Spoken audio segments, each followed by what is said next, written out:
নারায়ণগঞ্জের শান্ত সবুজে ঘেরা এক ব্যস্ত এলাকায় দাঁড়িয়ে আছে পরিচিত একটি প্রতিষ্ঠান আবির অ্যান্ড আহাদ এন্টারপ্রাইজ।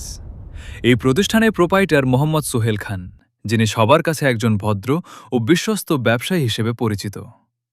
এখানে পাইকারি দামে উন্নত মানের ইট পাওয়া যায় বলে দূর দূরান্ত থেকে মানুষ আসে। সকাল থেকে সন্ধ্যা পর্যন্ত ট্রাক, ভ্যান আর ক্রেতাদের আনাগোনায় জায়গাটা সবসময় প্রাণবন্ত হয়ে থাকে। এই প্রতিষ্ঠানের ঠিক সামনে বসে আছেন আক্কাস আলীর কাকার ছোট্ট কিন্তু খুবই সুন্দর একটি চায়ের দোকান নিয়ে। দোকানটি যেন পুরো এলাকার আড্ডাখানা। সকালের কুয়াশা ভেদ করে গরম ধোঁয়া ওঠা চায়ের কাপ হাতে নিয়ে সবাই গল্পে মেতে ওঠে। কাকার হাসিমাখা মুখ আর বিশেষ দুধ চায়ের স্বাদ একবার খেলেই কেউ ভুলতে পারে না। চায়ের দোকানের পাশেই রয়েছে আমাদের সবার প্রিয় হাবিবুর কাকার মুদির দোকান। ছোট দোকান হলেও সেখানে কি নেই! চাল, ডাল, বিস্কুট, চকলেট থেকে শুরু করে নিত্য প্রয়োজনীয় সব জিনিসই পাওয়া যায়। গ্রামের মানুষ প্রায় সবাই হাবিবুর কাকার দোকানের উপর নির্ভরশীল।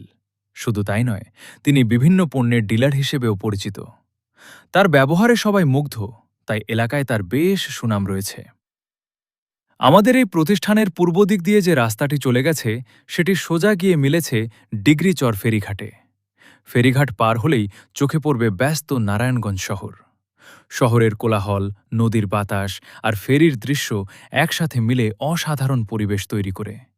আর পশ্চিম পাশে রয়েছে কানাইনগর স্কুল অ্যান্ড কলেজ, যেখানে প্রতিদিন অসংখ্য ছাত্রছাত্রী পড়াশোনা করতে আসে।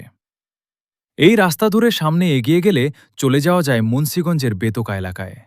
রাস্তার দুই পাশে সবুজ গাছপালা, খোলা মাঠ আর গ্রামের মনোরম পরিবেশ ভ্রমণ পিপাসু মানুষের মন জয় করে নেয়। তাই আপনারা যদি কখনো এদিকে আসেন, তাহলে শুধু ব্যবসার কাজই নয়, চায়ের আড্ডা, গ্রামের সৌন্দর্য, নদীর ঘাট আর আশেপাশের সুন্দর সুন্দর জায়গা